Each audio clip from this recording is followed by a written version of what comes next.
Hey everyone, I'm Leonard French, your favorite copyright attorney, and I'm here to talk to you about YouTube's recent changes or the recent uproar over the changes to YouTube's advertiser-friendly content policy.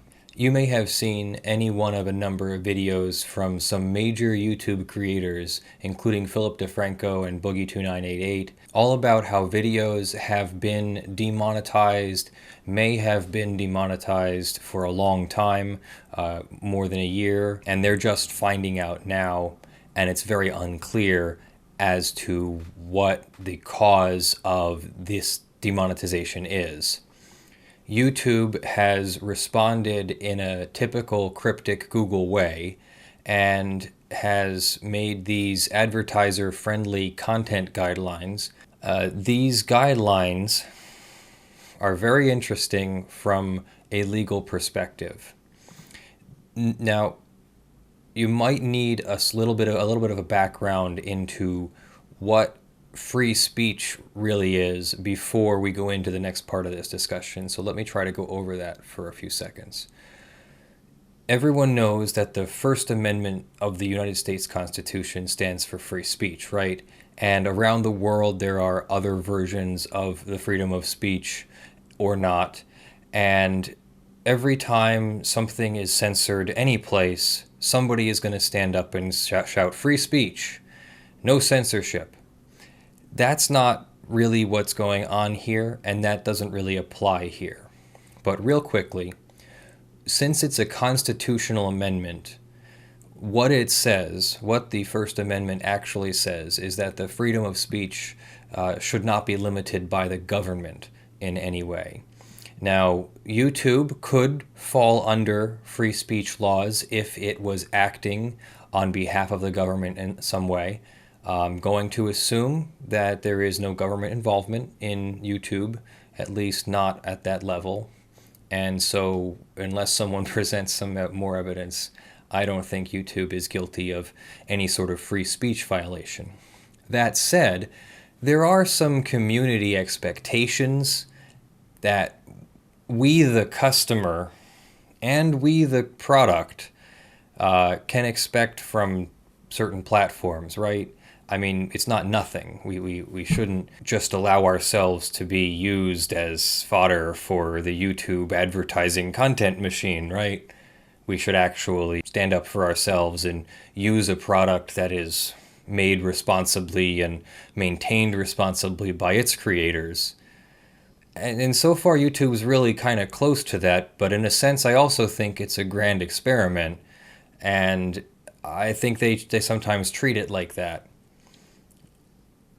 These advertiser-friendly content guidelines are sufficiently vague that basically YouTube can choose to do whatever it wants with its website. It already could do that, but now it's offering some kind of vague guideline. However, it has used these vague guidelines in an unexpected or vague way, in an inconsistent way. And I think a lot of us creators, the big ones and the small ones alike, are very, very concerned.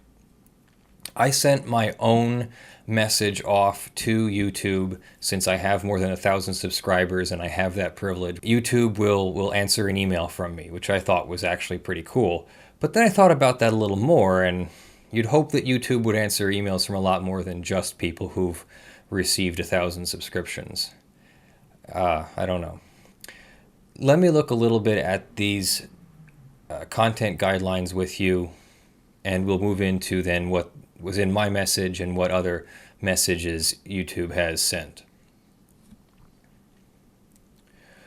Here I am on the advertiser-friendly content guideline page. You can just search for this, YouTube's ad-friendly policy or whatever.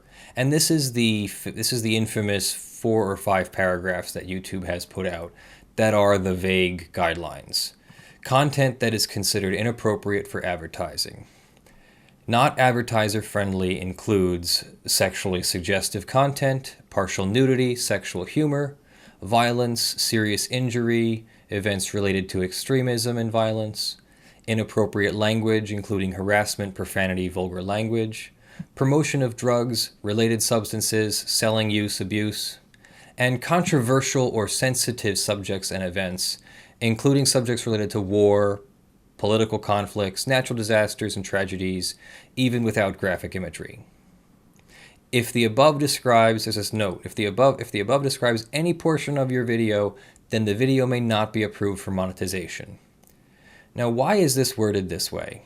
Why does it not say you can use vulgar language 5 times in your video, or 6th time we're going to disapprove it? It's worded this way because YouTube is basically reserving the right. You've seen this at the bottom of a web page or whatever. We reserve the right. This is just a way of reserving the right to take down pretty much any content that they choose that fits any of this. Now, YouTube could really take down any content whatsoever, but they've made some sort of legal agreement with you through their terms and conditions. I haven't gone through it all, but I imagine that it's very favorable to YouTube. This policy is just an extension of that. It's saying that we want you to put up things that are more friendly to advertisers. Why in the world would a for-profit company want to do that? For profit. That's really the only thing that I can think of. I'm going to skip this best practices for a second, but I also wanted to cover this how content is approved for ads section. This is very important. This is really the whole key. What you're not hearing from a lot of the other YouTube channels, or maybe you're not getting it in the headline, and you probably won't get it in the headline from this video either, is that this isn't a huge deal. It's not the end of the world. This isn't YouTube apocalypse. This is YouTube upset a little bit. Basically, YouTube is trying to make itself more advertiser friendly by using the same kind of content ID that they've been using for copyright, instead making a system that looks for advertising keywords and elements and such, and categorizes videos as more or less friendly to certain kinds of advertisements. So you'll see here that what they're doing is videos will be either available for general monetization or they'll be restricted to other monetization. Maybe there will be more categories in the future. The way they do this is they have systems that look for your keywords and metadata, and apparently maybe even some visual imagery in the video, and if it depicts something like that, it gets flagged. If people flag the content, and you can imagine how that happens, some content that's controversial, even if it's not graphic or terribly violent, if it's just against someone's political ideal or something like that, that content could get flagged by a bunch of people, brigading as they call it. And in brigading, maybe YouTube would automatically demonetize some content, at least until it could be analyzed. And then they're going to give control to advertisers to target certain demographics, and the monetization and demonetization will happen based upon the demographics that they've selected.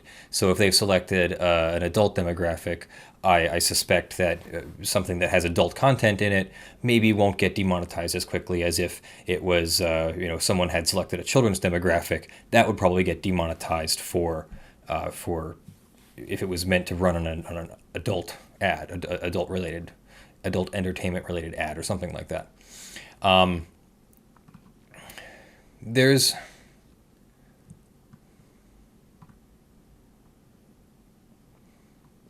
So what it really means, though, is that YouTube is simply going to be implementing more and more systems, or this is the implementation of the system to check on these on the creation of content in order to better serve their advertisers.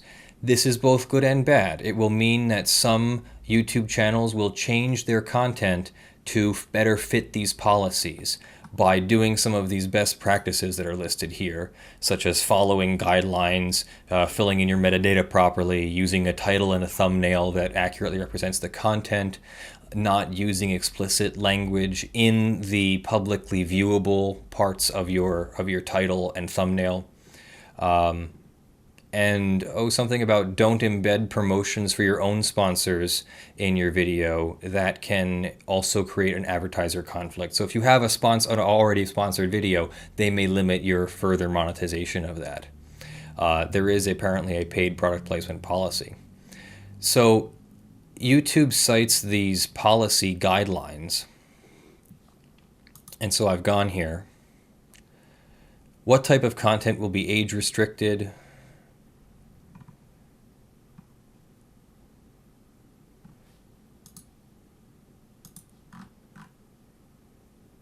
I think this might be a typo or something, because I think they mean advertiser restricted, but maybe the advertisement is is based on the viewer's age. One of the videos that I had watched was commentary on the creator's opinion was that the YouTube was trying to be more kid-friendly. So there are various topics here that explore how YouTube will respond to various content. So this, I think, is meant to be helpful, but it really doesn't do a whole lot more to flesh out what they're looking for. It is a bit of a response. So for example, if there is hateful content based on race or ethnic origin, religion, disability, etc., you can flag the video, file a report, and YouTube will review it. And that video may either be taken down for just flat out violating the policy, or it may just simply be demonetized as not advertiser friendly. Will this result in wanton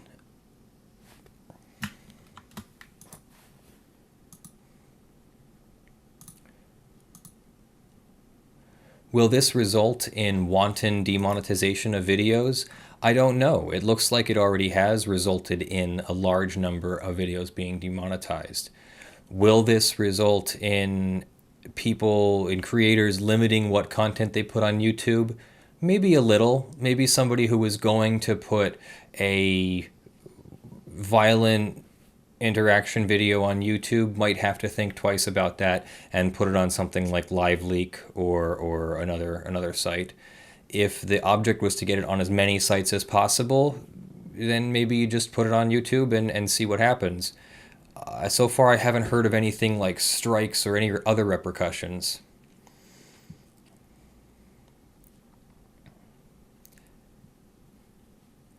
So then over here, I sent a message to YouTube support. I don't actually remember what the original content of the message was. I thought it would be in here, but it's not. But what they did do was reply to me asking for what URL and video I needed help with. So I gave them the URL of, I think it was Philip DeFranco's video concerning the demonetization, and asked for specific details on what caused the video to be demonetized, so I know what not to do. It appears all he has done is report on controversial events, and somehow his videos get demonetized. So Dinah from YouTube writes back that she is hopeful that I'm having a great day, and thanks me for my message, but she is sorry and unable to discuss the details of my inquiry right now. She knows I must be frustrated, and please know that as soon as she can share information, she will. And thank you for your understanding. So I wrote back that that's frustrating, as expected. That I speak about legal controversy and people don't sue each other over no controversy. So I'm not personally genuinely concerned about being demonetized because I'm not depicting things that I think are what they're concerned about. However, I am concerned that when I write a message asking for details and they say, I'm not in a position to offer such editorial advice, and here's the community guidelines that we just read through, that's a bit of a useless answer. It's useful to YouTube, of course, because they don't have to hire staff and respond to customer inquiries. But that doesn't result in a good customer experience like I think customers are expecting in 2016. And then they have the audacity to say, ask for some feedback from me for my experience. So I will probably give that some thought and give them some feedback. What are your thoughts? What is your feedback? What would you like to see YouTube do in response to this? Would you like to see them be more kid-friendly, more advertiser-friendly, so we can get lots and lots of more quality content creators on YouTube? Or do you think that's going to make them go more corporate and we're going to see only big money coming into YouTube and no more independents are going to be able to rise up and create unique and interesting content that wasn't available before? Or do you think almost nothing's going to happen and YouTube's just going to continue to grow because you really can't stop the floodgates that have opened now? Anyway, thank you for watching. I hope you've enjoyed this video. I am working on a more produced prosecutorial discretion video for next Monday. I hope to have it up in time for you, but we'll see. Thank you for watching. I'm Leonard French. Have a great week. Good evening, everyone, or happy Monday. Or just a simple hello, 'cause shouldn't that just do?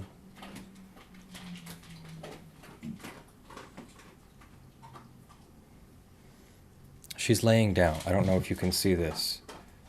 She's laying down and eating her food. Maybe the 4K camera will capture it.